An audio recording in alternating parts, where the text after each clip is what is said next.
Hello, I'm Graeme Blaiklock, and today we're exploring Matthew chapter 19, a chapter that digs into some of the core teachings of Jesus about discipleship, marriage, and the kingdom of heaven. The chapter opens with Jesus leaving Galilee and heading to Judea, where large crowds follow him. The Pharisees approach, trying to test him with a tricky question about divorce. They ask, "Is it lawful for a man to divorce his wife for any reason?" Jesus responds by referring back to the creation story, God's original design when he made man and woman.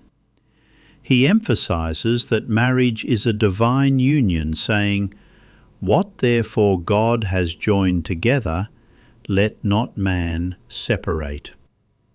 His words highlight the seriousness and sacredness of marriage, a theme that still resonates today.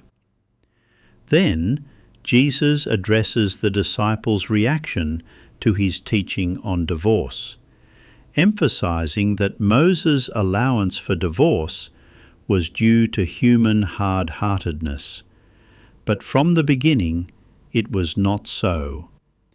This teaching underscores the high standard God calls us to in relationships. Marriage is meant to be lifelong and committed. Next, people bring little children to Jesus, and he welcomes them, saying, "Let the little children come to me, and do not hinder them, for the kingdom of heaven belongs to such as these." This reminds us that humility, innocence, and trust are vital qualities in entering God's kingdom.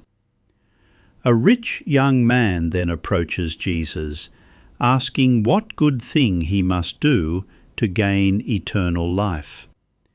Jesus challenges him to keep the commandments, which he claims to have followed since youth. But Jesus then tests him further, telling him to sell his possessions, give to the poor, and follow him. The man's sorrow shows that possessions can be a barrier to truly following Jesus.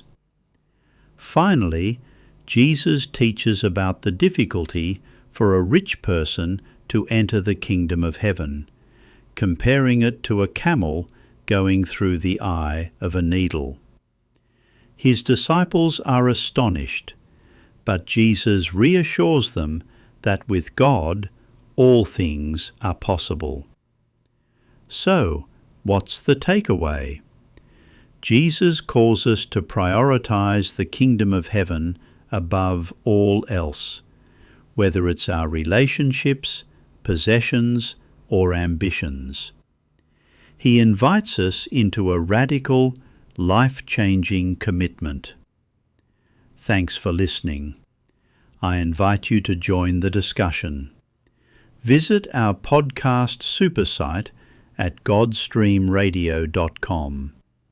There, you'll find podcasts from leading Christian authors and many Christian musicians.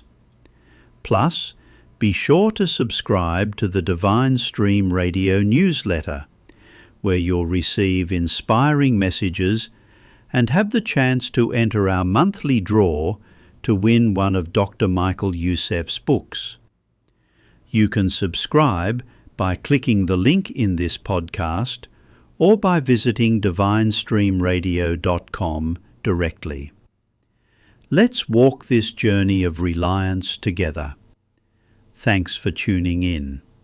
Until next time, stay faithful and seek God's heart.